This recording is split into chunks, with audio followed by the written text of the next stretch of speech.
It's great to be together again and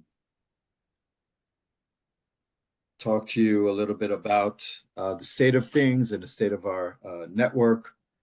I think, things are happening so quickly that we actually have to think back to process everything that is happening around us, including the fact that IDF soldiers are still, unfortunately,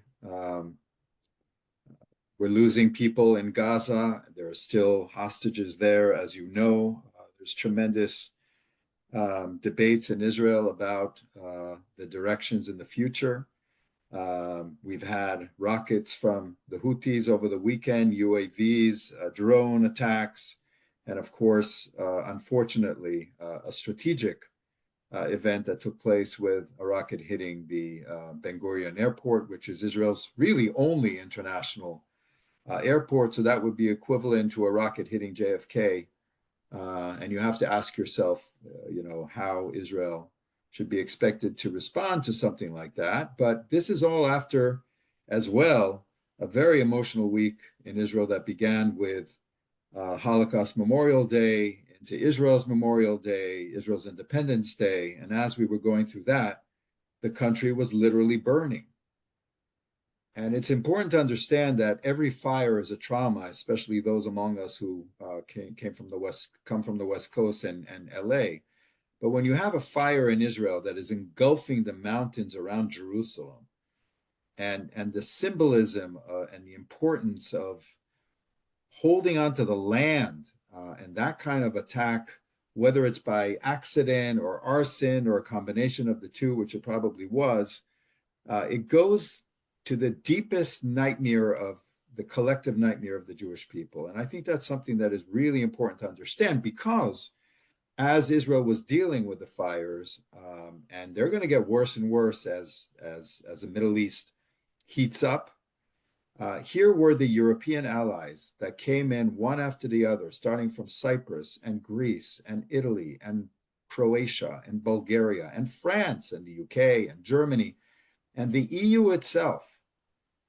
When the president of the EU institutions came out and said, we are putting the whole system of disaster relief at your disposal, Israel, because we're your friends and allies. Imagine the emotional impact on the Israeli public when that happened. I'm saying all this because when I was a younger diplomat and I was in Israel during other traumatic fires, sitting in a room with the president of Israel, thanking all these teams for coming to Israel and saving lives, and being in a dining room hall with round tables with different countries, different national firefighters, coming to Israel, speaking various languages, but coming to save Israelis. That was a very, very powerful, emotional moment for me. But for ELNET, what is important here is that Israel helps those countries help Israel in return. And what ELNET is responsible for is cultivating those key relationships. So if you ask yourselves, what is the importance of Europe? It's missile defense. It's France and the UK standing with Israel, the United States, and other allies to stop those rockets coming into Israel last year. But it's also this. It's every day. It's disaster relief. It's being neighbors. It's democratic countries that are fighting together with Israel, whether we like everything they say or do publicly or not. But behind the scenes, this is the reality. And this is what we need to continue investing in. From everything from technology to economic development to Israel's future markets to what Israel will look like after this terribly devastating war economically as well. These are the markets, these are the partners, these are the allies. And sometimes Washington is very far away. So something to keep in mind as we go through the program today. So enough from me, and without further ado, Ben, our host from ELNET Israel, the floor is yours, Ben. Thank you. Thank you very much, David. Hello, everyone. Nice to see you all. Yeah, today we'll be talking about the Russia-Ukraine war, and the subject of our call today is reshaping the international order and the future of Europe. Right before giving the floor to our speaker today, just giving a very, very quick overview on what's going on. So we know that President Putin announced a 3-day Russian ceasefire in Ukraine from May 8th, when Russia plans to mark the 80th anniversary of the end of the World War II. The United States are in the midst of a critical week with its role in peace talks on Russia-Ukraine war, and President Trump restated his demands for a permanent ceasefire. A copy of the peace proposal given to the US by Ukrainian and European officials earlier this week included a, quote, robust security guarantees, end quote, including from Washington, and no talks on territorial concessions until a full and unconditional ceasefire in the sky, land, and at sea is implemented. We know, obviously, that Ukraine has long sought to move closer to Europe and the United States militarily, even pushing to join NATO. And we also know that such a step has been resisted by both Russia and more recently by the Trump administration. So what about Europe? Europeans consider Ukraine's security to be vital for Europe's security, and they want to keep the US and Ukraine talking. But what can Europe do to help Ukraine if the United States walk away from the negotiating table?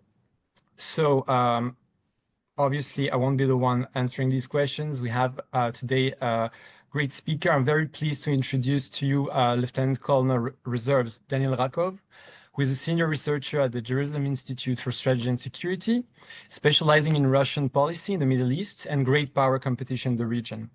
He served in the IDF for more than 20 years, primarily in the Israeli Defense Intelligence, Amman.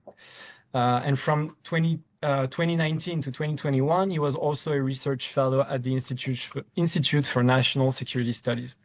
So Daniel, thank you very much for being here with us today. Hello. Okay.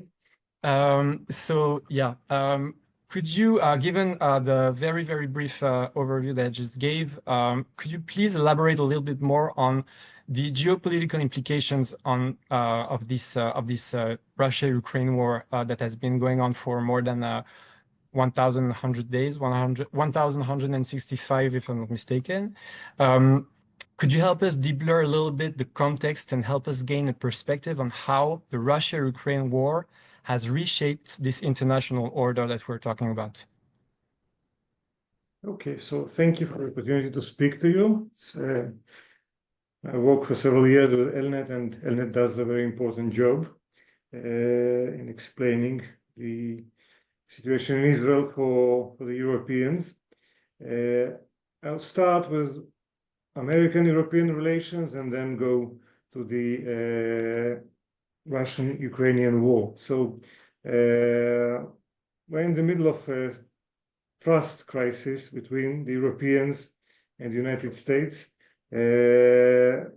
Before the Trump elections, before Trump was elected, the Europeans started to understand during the last several years that he was right. When you were speaking to the European colleagues, they said, well, he was right. We had to invest more in security. We have to have bigger armies.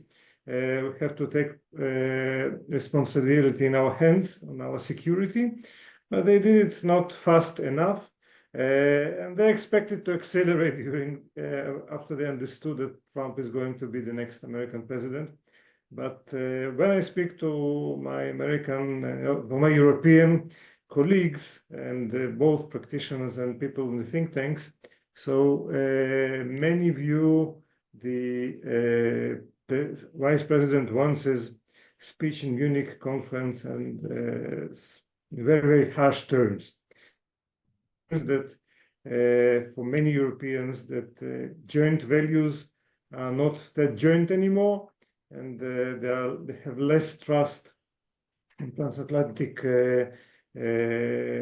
ties, less trust in NATO, and they understand that they have to rearm, to increase their armies, to increase their defense industries, and to count more on themselves. But there is a problem that indeed, as President Trump said many years, and not only President Trump, but other experts and politicians, the Europeans have small armies. The defense industry base is not big enough. Many countries, they do not have a habit to lead. For 80 years, they get used to depend on the United States to lead any military action. So all the NATO command and control systems and staffing are have very strong American ingredient, and there are very small operations that are led by Europeans on their own.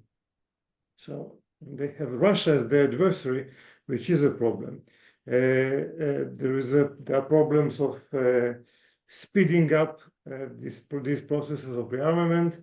There is a lot of inconvenience because of this strong dependence on American weaponry, especially after United States stopped the supply of weapons to Ukraine and stopped the ability of several American weapons to be used. So I've heard European people saying that we are investing billions of dollars into American hardware.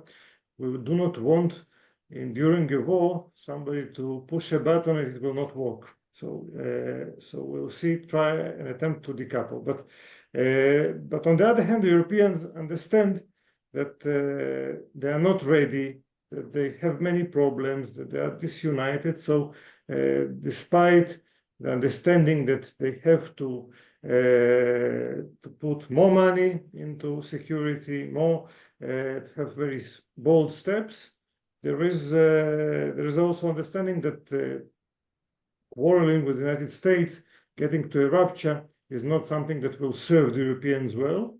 And therefore, we see behind the scenes European leaders who have less problems to communicate with Trump administration, trying to build bridges, build positive agenda, and to focus on the positive and not on the dividing issues. Okay. I will go to when there are many initiatives in Europe how to reorganize, but there is a problem of decision making because NATO and the European Union they have their decisions made by consensus, and several countries like Hungary, Slovakia would not like to join the consensus, and some other countries would not like to invest as much as the Baltics and the Nordic countries would like to invest. So Europe is going to come back to what was once called Europe in several velocities. There would be, we can also already discern a coalition of the willing of the Baltics, Nordic countries, France, Germany, UK, Poland, who are willing to put more resources in the defense domain. And there are countries who will not join as swiftly, but the countries that are willing to do something will try to produce new structures that will allow them ability to act without the European institution being a constraint. And now we come to the issue of Russia and Ukraine. So Ukraine earns Europe time. As long as Ukraine is free, sovereign, independent, strong, Russia will focus on Ukraine. And therefore, the first priority for the Europeans is to make sure that Ukraine will stand, that Ukraine will strong. And as long as Ukraine is strong, it will earn the Europeans time to reorganize and to rearm. Now I come to Russia-Ukrainian situation. So when President Putin, how does President Putin looks at Trump administration? I think that he looks at the White House as an opportunity to fulfill his vision of multipolar world, of Russia becoming much more central in the international system, the way he sees Russia in years, and many Western countries would not like to see it. And here the opportunity is not only because Trump administration is more favorable towards the Kremlin, but because this process that I've mentioned previously, if the West, the collective West, as the Russians call it, is not that united anymore. It's a good news for Russia, divide and rule. So from the Russian perspective, even if there is no change of policies, no sanctions relief from United States or European Union, the mere fact that United States is in the middle of internal turmoil, that Europeans and Americans are not that united anymore, it's good news. Also, in the Russian eyes, good news is what's going on in what is called information domain. So for many years, there was a lot of debate of Russia being a weak power, weak great power. Why it is weak? Because it is economically weak, and you cannot change it. But in order to try to become stronger, Russia invests in military capabilities, nuclear weapons, and information warfare capabilities. And in the Russian view, there is information war which is being waged against Russia, and Russia returns fighting in this information war. And in this information war, Russian weapons are both cyber tools, electronic warfare, and propaganda machine.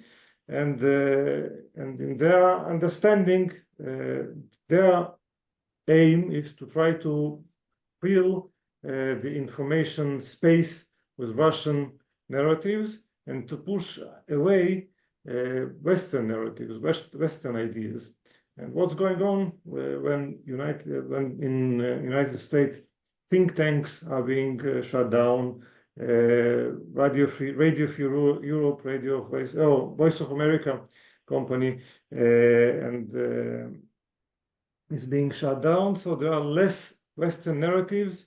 In the American administration, several significant divisions being shut down that were fighting Russian disinformation and propaganda in State Department, in FBI, and Cybercom announced that it was leaked that Cybercom is doing less offensive operations against Russia. So from Russian point of view, they do the same, but the information pushback by the West is weaker. So we have also good news from this angle. Russia cannot count that despite the heads of Trump 2028, Russians cannot count on it. So they have to take into account that there might be in 4 years less favorable administration. Then they understand also that Trump is not he's an American president, not pro-Russian president. There are problems, there are tensions with him. So we are not going to see some change of complete change in the Russian-Western dynamics. Russia is going to be a rival for the United States, for the Europeans, for many years to come, and Russia have to reorganize. If we look on the situation in Russia, so Russian economy is not a very healthy situation, but it's not a disaster. So there are a lot of pressures. They succeed to manage them. For 3 years, there were predictions that Russian economy will crumble, and there are more problems. But I'm not sure that this is the main issue. It is a factor. It is an important factor. Oil is weaker. The global economy might slow down. So Putin has to take it into account, but it's not the primary issue. The military situation is seemingly favorable for Russia, but the Russians' hand is stronger. But the Russians do not succeed to try to transform it in any military success to major breakthrough. In the last several days, the Institute of Studies of War have said that in the last months, Russian advancements in Ukraine has slowed down, and they pay still a dear price in their in casualties. So military situation is not that dire from the Ukrainian point of view. Internal situation, political situation is quite good from Russia. There are no pressures. So when Putin looks at the opportunities, I think that Trump administration provides him an opportunity for Russia to great opportunity for Russia to restore or to increase its importance as a global power, something which is very important in Putin's worldview. And the other side of the medal that he has to make some compromise on his maximal demands from Ukraine, which is Russia demands 5 regions of Ukraine: Crimea, Zaporizhia, Kherson, Luhansk and Donetsk. It controls Crimea, most of Lugansk, great part of Donetsk, but only about half of Zaporizhia and Kherson, which is a problem. It would like to get international recognition, which is a problem. So it seems the Trump administration is willing to recognize Crimea, which is already for 12 years in Russian hands, and it doesn't seem that it will come back to Ukrainians' hands in. So that actually takes me to thank you, because that takes me to the second question I wanted to ask you. It's about the peace deal demands between Kiev and Moscow. We know that it coincides also with the current the 80th anniversary of the Victory Day of the end of World War II. So you started talking about the rendition and the recognition of some territories. Could you elaborate a little bit on what you believe could be attainable in terms of like these peace deal demands between the two countries, or if you think it's just absolutely impossible to move forward with it somehow? So there was a question in your very good review at the beginning of this session. You said there is a question: will the United States be able to continue serve as a mediator? There is different initiatives. So I think that despite the messages, the signals the United States sends to the actors that it is living, where it's now or never. It's in the last 24 hours, President Trump said that he gives it a chance another 2 weeks or months. So, and I think that he gives it a chance because he still believes that something could get out of it. So it's not that dire. When he says in the last interview that there is one side that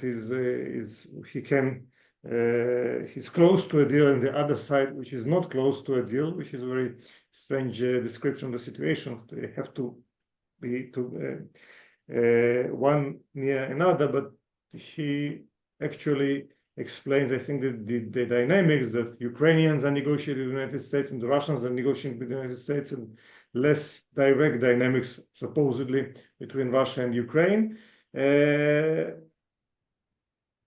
I think that throughout the years when I look at Russians, many times Putin by himself don't have any problem to make a sharp change in position. So sometimes the accusations and the intensive fighting they do not let's see that behind the scenes there is some moving forward between the positions. So I will not be surprised in week or two we could see some agreement about some ceasefire. So and if there is an agreement, I suppose that the contact line, the front line, would be the border. So I do not see the Americans suggest that they recognize all the Russian possession, all the territories that the Russians have conquered. So they do not expect Ukraine to do it, and I think that the de facto control would be the issue. So the Russians would like to get as much as they can, but it seems that if there is an agreement in the near future, plus minus, this would be the territory. And when you look at the map, Russians do not need that much territory. So this hill and another hill have enough territory. The more important issue, which is more important both for Russia and Ukraine, is the security architecture between the two countries and in Europe, and the issues are interconnected. So the Russians would demanded in the past for the Ukraine to become a neutral country, to say that it will not join NATO, and I think that this is something that could be promised. So if NATO has its decisions taken together, if United States would not like Ukraine to get into NATO, so Ukraine will not be in NATO. And the American president could say it. He also already says it. The issue is, will the Ukrainian army be limited or downsized? How would be will the Europeans be curtailed by the opportunity to put military on the Ukrainian soil to support the ceasefire arrangements, or to support, to give some security guarantees?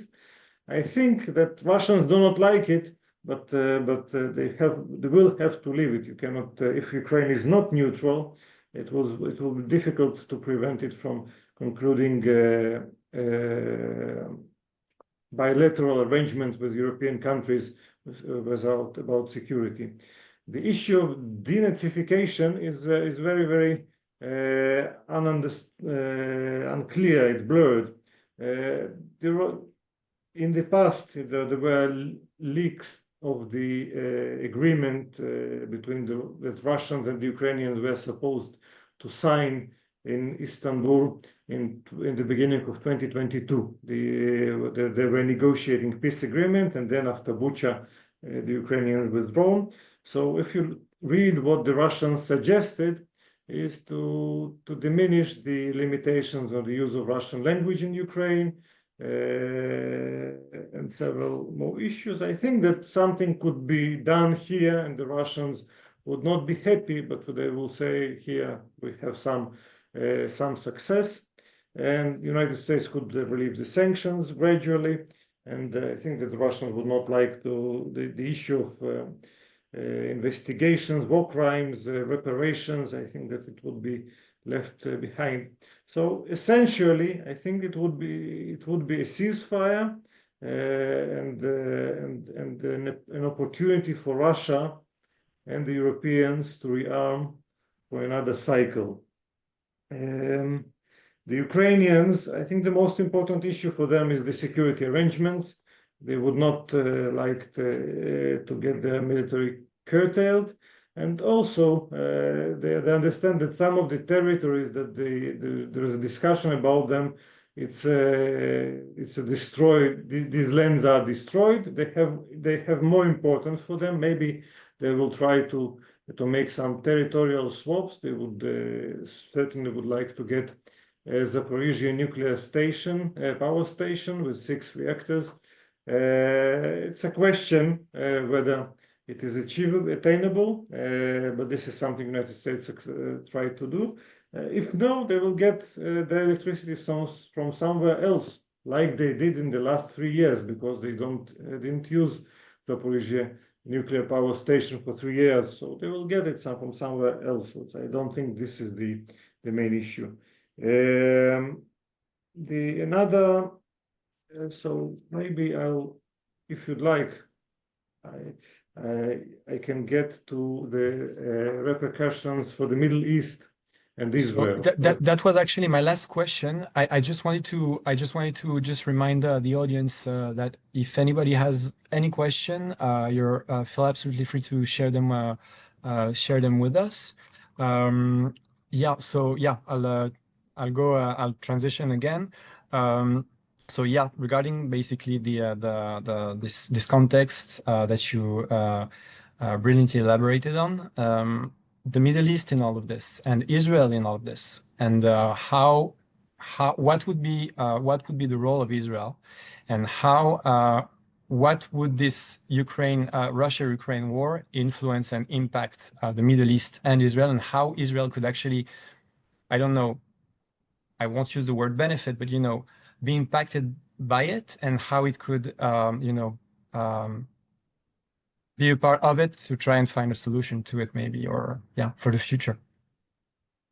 So I've quoted recently in an article that I've written that General Tamir Hayman, former head of the Aman, who said several months ago that in the past the fate of Europe, in the past the fate of the Middle East was decided in Europe, and its Middle Eastern countries' borders were devised in European countries, and now we're the other way out. The European borders are now being discussed in the Middle East, and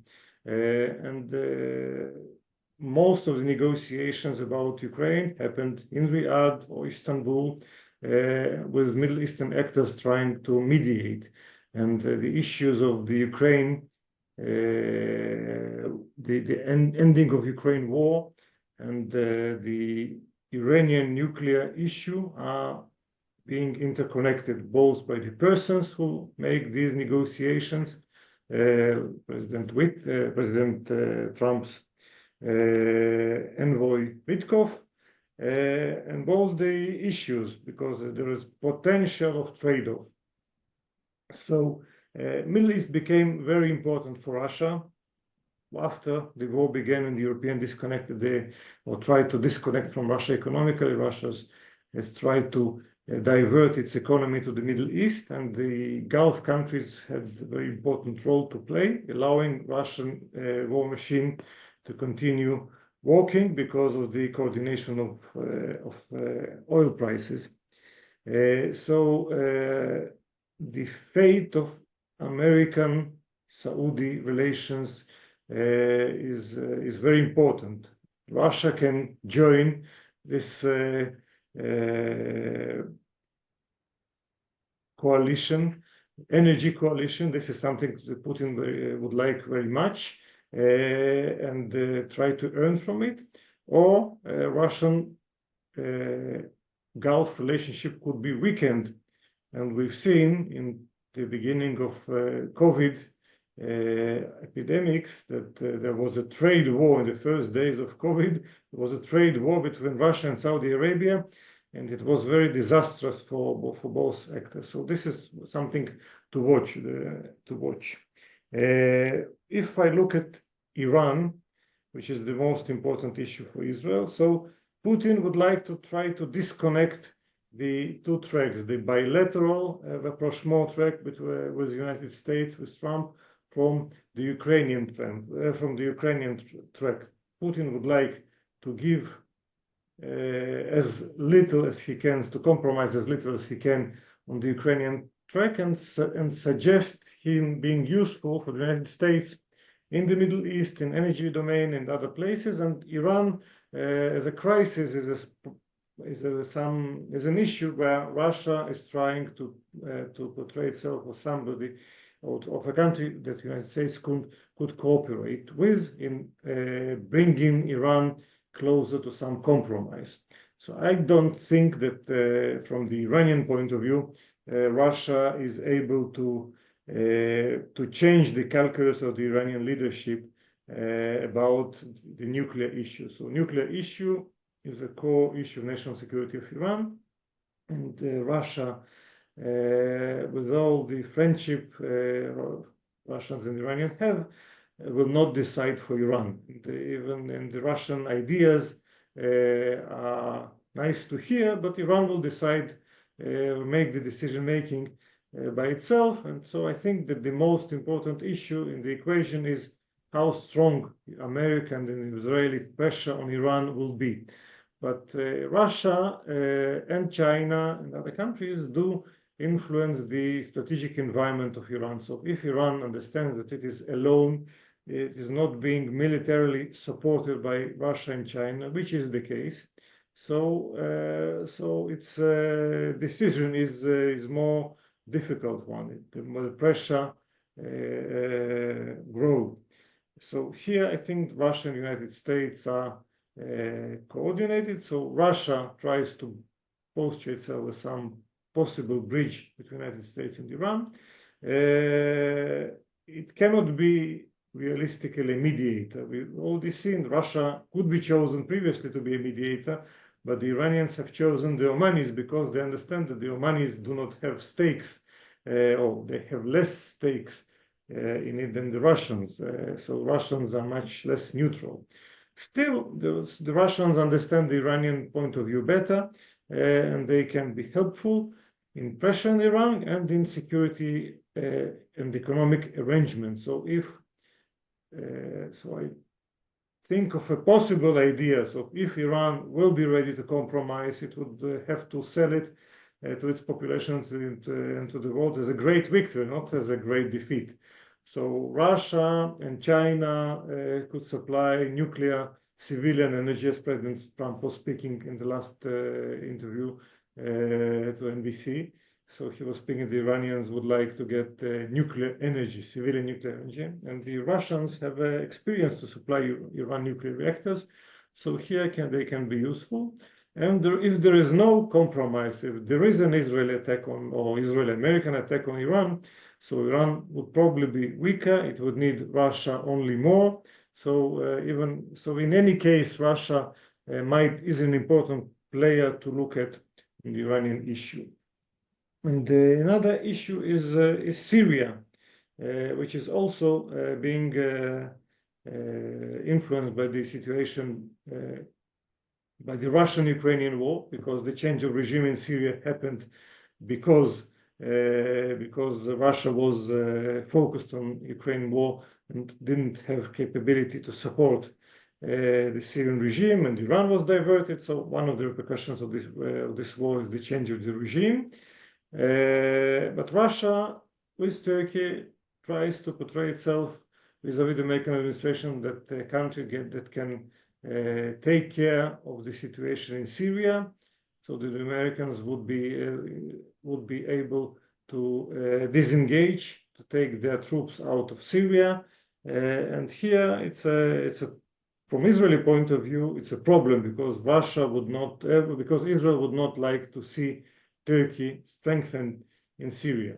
There is an attempt by the Russians to portray themselves as somebody who could push back the Turks from the Israeli border. But the Russian position in Syria is very precarious. Russians mostly, first and foremost, try to make sure that they stay in Syria. The Syrian regime can have all the capability to give the Russians flowers and send them back from their two remaining bases. So the Russians are in the very intense negotiations to make sure that they can stay there. And I think that they are not in a position in the near future of several years from now to push back, to push the Turks back from the Syrian soil. But they are involved in this situation. It's also one of the areas where the Russians try to portray themselves as helpful to the United States. So I will maybe end up here with a little bit of an outlook. I think there are two scenarios for Russian-Ukrainian war, which is one scenario is a continuation of attrition war. And this is something that most of the experts will say something that seems to be happening because it seems to be a wide gap between Moscow and Kiev, Zelensky and Putin, and very, very difficult to bridge it. United States that didn't succeed for 100 years to bridge it. So attrition will continue. I think the other scenario is that we will see a ceasefire. It will not be very stable. It will have some escalations and de-escalations, and in several years from now, we probably will see another big war. This is something that the parties would prepare for, at least because they have no confidence in each other. So I think these are the major two scenarios. We'll see Russia more confident, more aggressive vis-à-vis the European countries, especially in the information domain and in what is called hybrid warfare. There is a lot of military buildup in the western border of Russia, which will influence the security of the European countries. And for Israel, Israel finds itself vis-à-vis Europe in a precarious situation. So Israel is many times suspicious about many European countries, especially about the unions itself, prefers to work with the Europeans country by country, with the friendly ones. There is an expectation from Israel to be less supportive of Russia, to be more supportive of Ukraine, to contribute to European security. On the other hand, there is a fear that to buy Israeli from some of the European countries, but and there is a fear that Israel is too much aligned with Trump administration. So there are pluses and minuses, but I think that the fact that security, the hard security, became more important for the European countries bring many of the European politicians to look more soberly on Israel, on its security situation, on its security problems, and to focus on what is most important on the joint bilateral agenda, and less on the issues that are more of slogans that cannot be fulfilled many times. Never mind what do you think about the two-state solution, but it is a slogan which is not a near vision to be fulfilled, and many European politicians understand that you can say it but not push on too hard on it, and work with Israel to improve your security. So I'll stop here and leave you with the possibility to ask questions. Thank you. Thank you so very much. The only guarantee that we have, according to what you just said to us, is that we don't have boring days ahead of us. That's for sure. Thank you so much, Daniel. So before I'll move to the questions, I'll give the floor to Sia Kordestani, who's our West Coast Director for ELNET US. Sia, the floor is yours. Thank you so much. Can you hear me okay? Yeah. Great. Lieutenant Colonel Rakov, thank you so much for this enlightening briefing. I'm particularly struck by the comment you made about Russian propaganda filling a vacuum in the information space, and it goes to the importance of strengthening the Western Alliance and ELNET's mission. And I want to thank many of the people on the call who have been part of our annual campaign last year, and many of you this year as well. And we're looking forward to seeing many of you at our International Policy Conference in Paris in a couple weeks. If you're still interested in signing up, there's still an opportunity. Paris this time of year is very nice and wonderful, I hear. And I just want to briefly talk about a little bit about our return on investment, because about 3 years ago, we took a delegation of German members of parliament from the Defense Committee of the Bundestag to Israel, and they got to see the Arrow 3 missile defense system. We all know how important missile defense is these days. A missile from the Yemen just landed in the Ben Gurion airport a couple of days ago. And as a result of seeing the Arrow 3 site, which is produced by IAI and Boeing, about a year and a half later, they signed a deal to purchase the Arrow 3 from Israel, the German state, for $3.5 billion. The most significant, the most expensive Israeli military export in history of the Jewish state. It's important not only for boosting the ailing Israeli economy, but it's also important for strengthening defense ties, interoperability of the military-to-military relations. And it's a huge investment in Israel's future.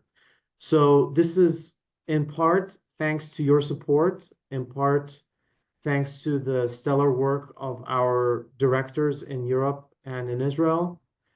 And I just want to reiterate the call to support ELNET's campaign this year.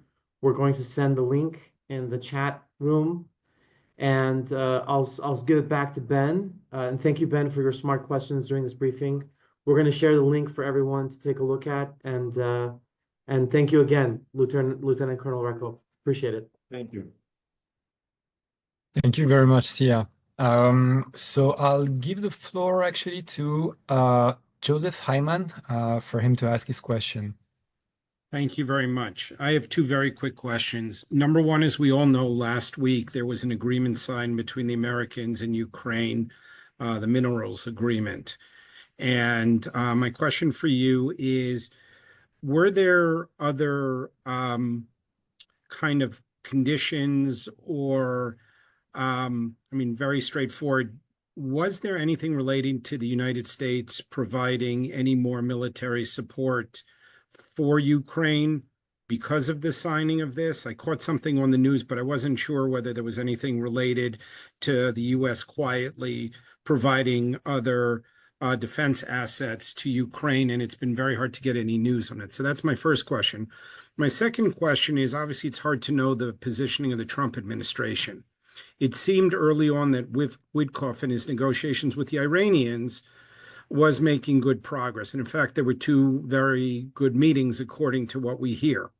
And then there was all of a sudden kind of a break in the negotiations, which was accompanied by a statement by President Trump that it would not simply be enough to freeze creation of centrifuges, but that the whole military infrastructure, which Iran was building, had to be given up. And that would be, it would seem from the outside, a much more stringent position on the part of the United States. So any light you could share on whether the United States positioning in the negotiations has shifted, because people were very, I mean, Israel even said that the likelihood of a deal was very likely.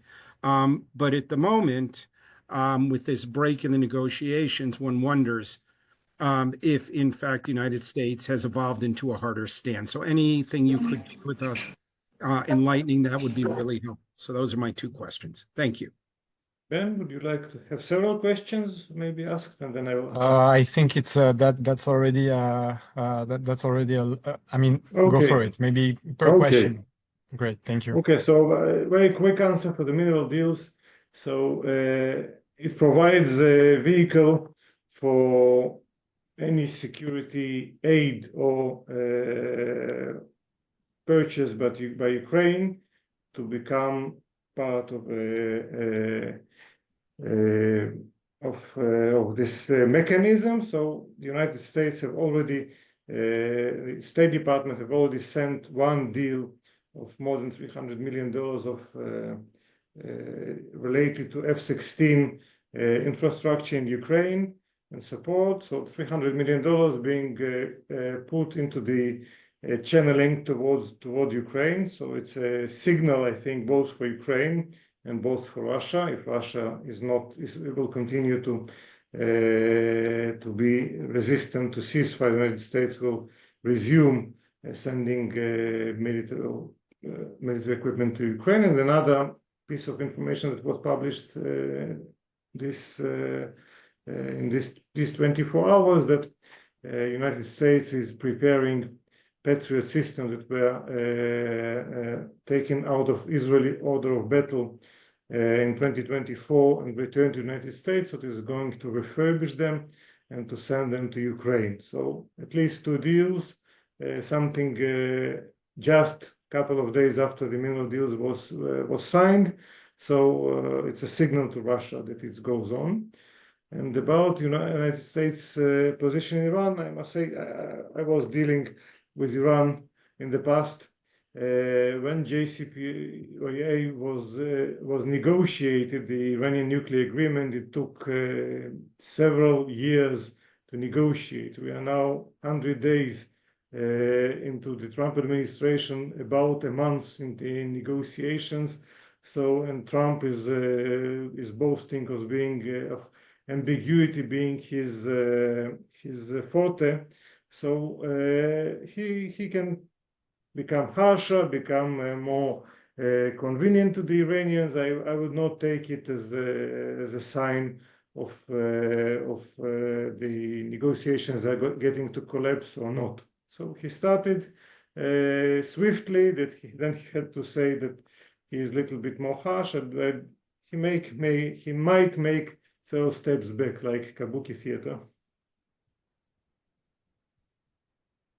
Thank you. Thank you very much. I'll switch to the next question, which from Mr. Barry Mogil. If undue pressure is applied to Ukraine to refrain from joining NATO, what hurdles are there to Ukraine making alliances with the various European countries on a case-by-case manner, each one at a time? Well, the Russians would like to prevent it. The Russians would like Ukraine to announce and put into its constitution that this is a neutral country. Neutral countries do not have military alliances. This is something that the Russians would expect Ukraine to do. I don't think that they would be ready to sign on it. And this is an important issue in the negotiations. And I think that if there is a ceasefire, the Russians would have to take it as a compromise. Maybe the United States will succeed to provide some political process dealing with the future of the European architecture. So it will supply the Russians some face-safe, that they didn't make full compromise, that we are in the middle of the process, and that the Russians will try to further their aims in this direction. But I think the main hurdle is the Russian stance now, the Russian stance and the will of the public in each of every country. So Russia will try to manage disinformation campaign in each European country that will bring political opposition to say, do not give money to the Ukrainians, invest it in the European agriculture. Something which is going on for many years. So these are, I think, two main hurdles. Thank you. I'll read two more questions, and then I just want us to have a little bit of time to give the floor to Tom Flesch, our chairman, to close the call. So the next question, also from Barry Mugil, is there any visible or veiled effect on Israel regarding Ukraine's status as a potential ally, trading partner, strategic or economic? So Israel denounced Russian invasion into Ukraine. Israel has good relations with Ukraine, but Israel was not accommodating for the Ukrainian expectations to supply it directly a lot of weapons because of our national security priorities. And the Ukrainians were very frustrated because there was Jewish leadership. So Zelensky, is Jewish, but there are several more very important Ukrainian leaders who are of Jewish origin. They were startled. How come the Jewish country will not support them? The problem is that Israel, as we know since October 7th, but people who dealt with the security knew it even before, have very acute security challenges. And Russia made it sure that any weapons that Israel would send to Ukraine, lethal weapons, it will make Russia make steps against Ukraine in Syria and vis-a-vis Iran. There is a movement, I think, for more closer relations between Russia and Ukraine, between Israel and Ukraine. But I think that we have to take into account that stronger Russia might also be stronger in the Middle East, have more leverage against Israel, and Israel is not eager to get into direct confrontation with Russia. So I would suppose that Israel might increase its economic relations with Ukraine. Maybe something will happen not officially behind the scenes, but it would still be a problem, I think, for Israel with strength in Russia to sell a lot of defense equipment to Ukraine directly. It would be easier to send it to European countries, and sending more weapons to European countries is also strengthening Ukraine. Okay. Yeah, thank you. Thank you so much. The last question we have would be about the connection, like is there a nexus between Ukraine and the Iran nuclear dossier? Is there any kind of connection between the two? So, as I mentioned, I think that the Russians will try to strengthen this connection as much as they can, so that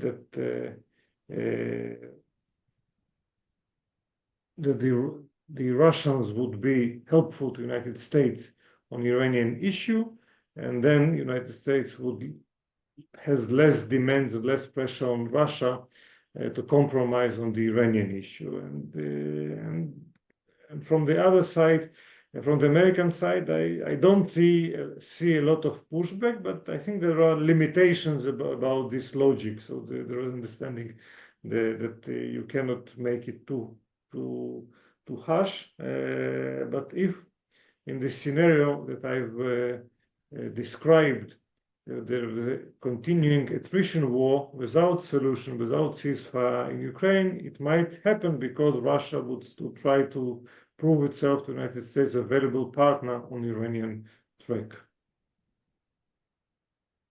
Okay, great, amazing. Thank you. Thank you so much, Daniel, for your time, for your elaborated answers, and yeah, for always responding, and be a partner of ELNET. I'll just give the floor to Tom Flesch, who's the ELNET US board chair. Tom, the floor is yours.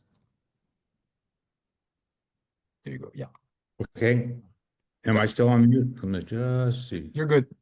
I'm good. Good. Thank you so much, Lieutenant Colonel. As we briefly spoke before this interview started, I was so amazed with your experience. I'm even more so after hearing you speak. The depth and the wealth of your knowledge to me is so impressive. And I'm glad we were able to share you with our audience today. Amazing. We know that Israel on October 6th was a different place than Israel on October 8th. And it took the events of October 7th, in my opinion, to really unite the Israelis and refocus on their survival as a people as a result of what's going on. As if they needed a reminder, I don't think they needed it, but it served to unite the country. But I see this is not, and from all the relationships in Europe and the interconnected responses, and Russia is now again speaking nukes for Ukraine. It's in the newspaper, I think today and yesterday, that they're bringing it up again.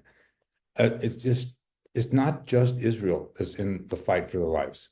It's Western democracies, and Israel's at the forefront in using it. And I have to tell you, I'm so delighted that we have this group that's interested in what the work ELNET is doing. We're a struggle against aggressions of tyrannical autocracies and a campaign to unite the forces of good, the country's people, militaries, political bodies that protect our freedom. So ELNET's work is at the core of this effort, and we're facilitating a network of European Israeli leaders who share the same core values. And ELNET has been doing this for 18 years, and the European relationship is, I think, more important than ever. And the American, we don't know with the Trump administration what may be from one day to the next, but we do know that Europe is essential. The relationship with Israel is essential, and we are at the right place at the right time at ELNET, right, to promote those relationships. And as far as technologies, I don't want to comment because none of the technologies with these missile defenses are 100% perfect, as we just saw at the airport what happened.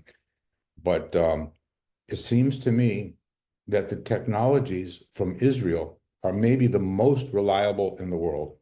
And to further those relationships and make their goods available to the European countries that are part of our network and part of the support for Israel, be an essential one to the future. And so what we're doing is Huh? No, you're good. You can continue. Oh, that was my cue. Okay, No. It's just that somebody. Yeah.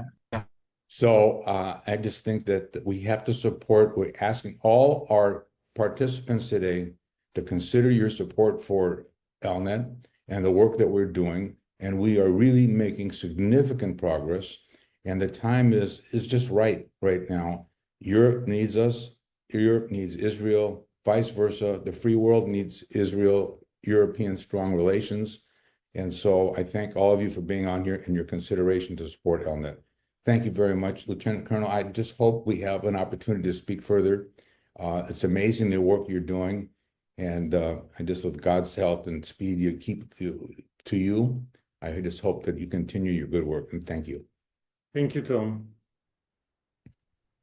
Thank you very much. Thank you, Tom. Thank you, Daniel, again. Thank you, everybody. And see you next week.